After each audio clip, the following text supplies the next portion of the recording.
Ciao Milano! Un saluto da Merck e Cremont. Benvenuti a Vespa, The Sound of Europe Tour.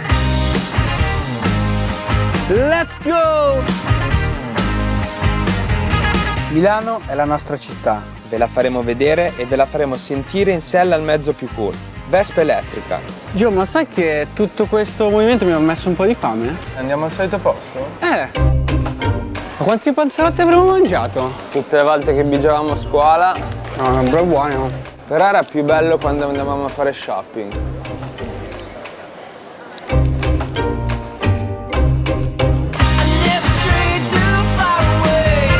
Milano è la capitale dello stile. È qui che nascono le nuove tendenze. Ma tu lo sai che con i primi soldi che ho guadagnato probabilmente sono venuto qua a togliermi qualche sfizio? Certo, Gio, ma c'ero anch'io. Come fai a non ricordartelo?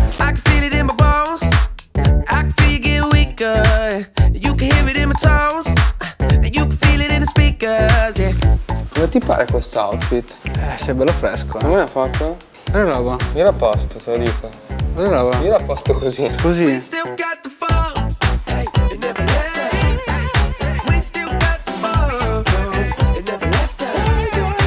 Ma che roba, ti ho portato anche al mare a Milano. Gio, ma non scherzare, questa è un'iniziativa importantissima per ricordare a tutti di salvaguardare gli oceani e chi li abita. Mica sto scherzando, E allora dimmi l'ultima cosa sostenibile che hai fatto. Beh, innanzitutto ti ho portato con la Vespa elettrica fino a qua. Hai ragione, è vero, è vero.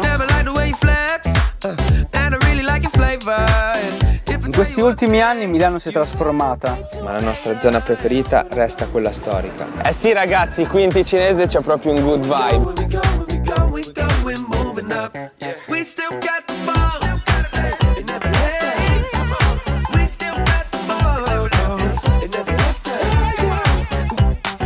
Benvenuti nel tempio dell'arte e del design. E da stasera anche della magia.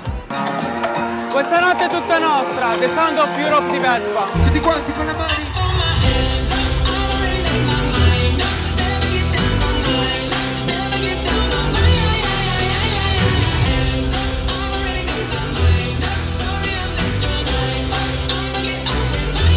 Ragazzi, che giornata e che notte, con la miglior musica e con Vespa elettrica. Volete provare anche voi? Catturate il suono dell'Europa, The Sound of Europe.